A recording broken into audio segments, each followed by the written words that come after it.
Ang Kalumpit, Bulacan ay isa lamang sa napakarami sa Pilipinas, pero may taglay siyang mga sariling pang-akit. Samahan ninyo kami sa sandaling pagdalaw sa Kalumpit sa Lakbay Pinoy.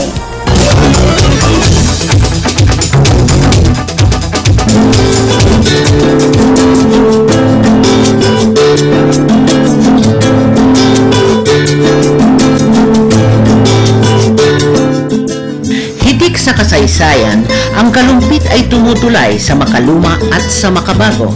Sa kasaysayan ng lalawigan ng Bulacan, mahalaga ang naging papel ng bayan ng Kalumpit. Sa aming bayan na ipagmamalaki namin na makikita ninyo ang pinakakanlungan ng Kristyanismo sa ating lalawigan. Ito ang Mito Historical Shrine na kung saan idinaos ang unang misa katoliko sa ilalim ng mga paring Agustino. Payak ang istruktura ng Mito Shrine. Nasa likuran nito ang isang sanga ng Ilog Kalumpit, kung saan ayon sa kwento ay dumaong ang mga Agustino. Halos luntian ang lahat ng mamamalas. Patunay na napanatili ng Kalumpit ang reputasyon nito ng lunti ang bayan. Sa shrine, makakaranas ng katahimikang minsay mahirap matagpuan.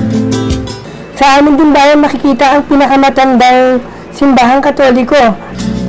Ang konstruksyon ng simbahan ay pinamahalaan ni Father Diego Vivar Ordonez. Ito ay piping saksi sa pakikihamok ng mga Pilipino laban sa mga Kastila, Amerikano at maging sa mga Hapones. Sa mulat-mula, ang pangunahing hanap buhay sa Kalumpit ay ang pangingisda. Pumapangalawa ang pagsasaka.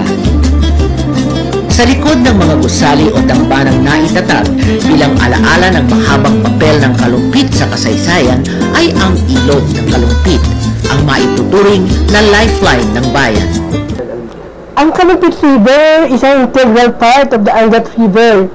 Ito ay isang malaking bahagi na kung saan ang kalakal pang-industry at kalakal na pamprodukto ay naging daan para maibaba noong unang panahon sa ating mga ninuno ang mga mahalagang ng produkto. Sa ngayon ay patuloy pa rin nagiging daan para mabuhay ang ating mga mangingisda, nagiging daan para magkaroon ng patubig ang ating mga sakahan at nagiging daan para patuloy na mabuhay ang ating mga magsasaka.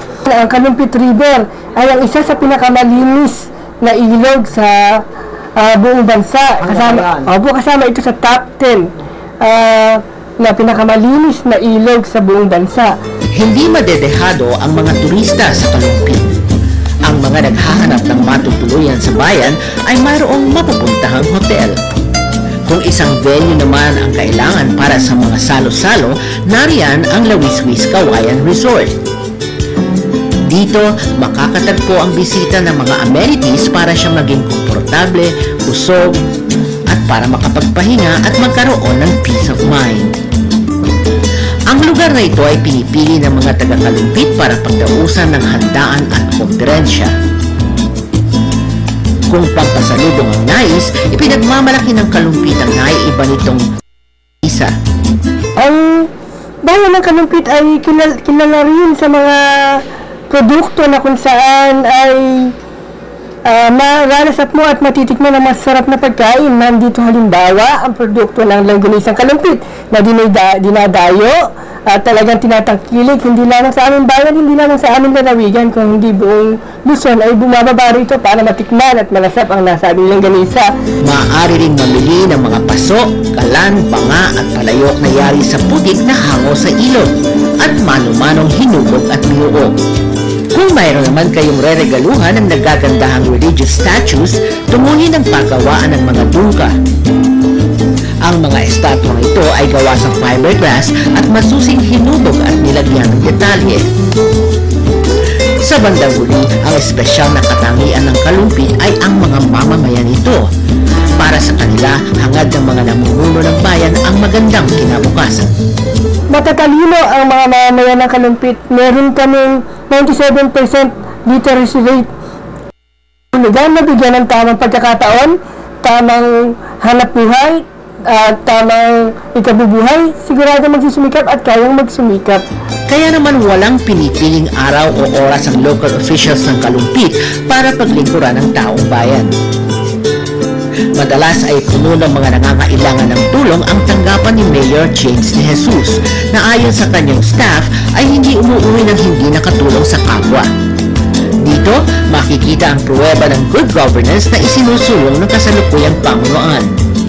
Malimit mang masalanta ng baha ang Kalumpit, unti-unting nararamdaman ang pagpasok ng malaking negosyo sa bayan. Negosyong magbibigay ng mas magandang kinabukasan para sa mga Kalumpitenyo. Isang taos na imbitasyon at pagbati ang ipinararating ng alkalde sa lahat ng mga nais na tikman ang anumang maiaalok ng Kalumpit. Sa ngalan po ng Bayang Kalumpit ay pinabati po namin kayo ng isang maligayang Pasko, maligayang bagong taon.